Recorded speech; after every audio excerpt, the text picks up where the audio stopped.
High oil and gas prices are fueling intense demand for equipment used to find and exploit the vast petroleum reserves off the coast of West Africa.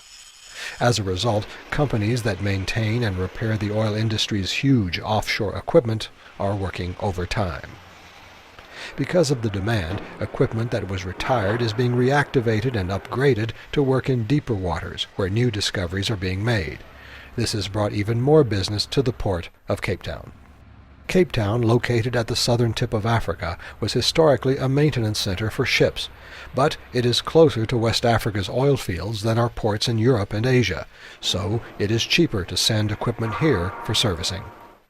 Salvo Coutinho, marketing manager of the DCD Dorbel Engineering Company, says 80% of his company's business now comes from the petroleum industry. The clients that are drilling at the moment off West Africa, specifically the Pride International, Transocean, the Saipems of this world, are moving a lot of tonnage into the Angola region.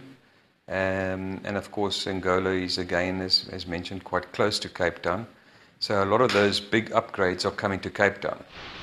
Cape Town's dry dock, one of the largest in Africa, is too small to service the largest oil rigs and ships, so they are repaired while floating at port. But because of demand, the industry is working on a $100 million plan for a giant dry dock to accommodate these behemoths of the sea. The industry last year provided 5,000 jobs and contributed $500 million to the South African economy. The South African Oil and Gas Alliance, with 600 member companies, is trying to meet the challenges of the oil boom.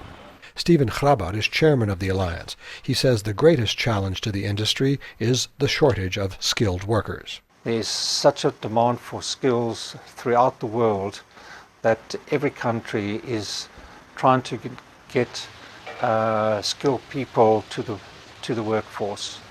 And Africa, and particularly South Africa, we feel that very harshly.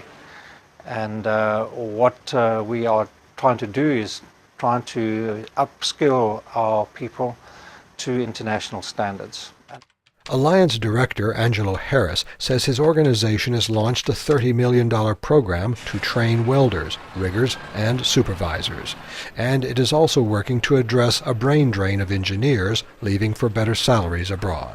South Africa being strategically positioned, our competitive advantage to the rest of Africa being our political stability, sound financial environment, our engineering and fabrication and manufacturing capacity, but also South Africa being generally one of the better economies than the rest of Africa. So there's definitely a demand for South Africa. Industry executives say despite the challenges, they believe South Africa's production will double in the next few years. Scott Bobb, VOA News, Cape Town.